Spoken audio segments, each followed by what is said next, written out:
അവളെ ഇന്നലെ തന്നെ ആദില ഒരു വഴക്കുണ്ടാക്കിയില്ലേ? അപ്പം അനുമോള് ചെയ്ത തെറ്റെന്ത്? ശരിയായിട്ടുള്ളതല്ലേ ചെയ്തത്. രണ്ടാമത് വരുന്ന ആൾക്കാർക്ക് വെറും ചോറ് കൊടുക്കാൻ പറ്റുമോ? അല്പം കറിയും കൂടെ കൊടുത്താലേ അവർക്ക് കഴിക്കാൻ പറ്റൂ. അതാണ് ആ തെറ്റ്. ഒന്നില് അനുമോള് അല്ലെങ്കിൽ അനീഷ്. പുറത്താവണത് ഒന്നില് ആദില അല്ലെങ്കിൽ നിവിൻ. ഇഷ്ടമല്ല. അവ എപ്പോഴും ഒരു പെൺകൊച്ചിനെ പറയുന്നതിനൊരു പരിധിയുണ്ട്. അവളെന്ത് തെറ്റ് ചെയ്ത്? അവള് കളിക്കുന്നുണ്ടാ? അതുകൊണ്ടാണ് നെവിന്റെ സ്വഭാവം ഞങ്ങൾക്ക് ഇഷ്ടമല്ല. അനുമോള് ഇഷ്ടമാണ്. അനുമോള് ഒന്നാമത് നമ്മളെ തിരുവനന്തപുരംകാരെയാണ്, അതുകൊണ്ട് കൂടുതൽ ഇഷ്ടമുണ്ട്. അവളെ ഇന്നലെ തന്നെ ആദില ഒരു വഴക്കുണ്ടാക്കിയില്ലേ? അപ്പം അനുമോള് ചെയ്ത തെറ്റെന്ത്? ശരിയായിട്ടുള്ളതല്ലേ ചെയ്തത്.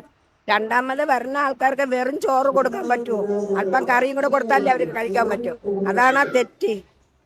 അനീഷ്, നെവിൻ, നെവിൻ നെവിൻ നെവിൻ ഒരു നിലപാടും ഇല്ല, അതാണ് സത്യം. എന്തുവാണ് കാണിക്കുന്നത്? നൂറ നൂറ അനീഷ് എനിക്കിഷ്ടമല്ല.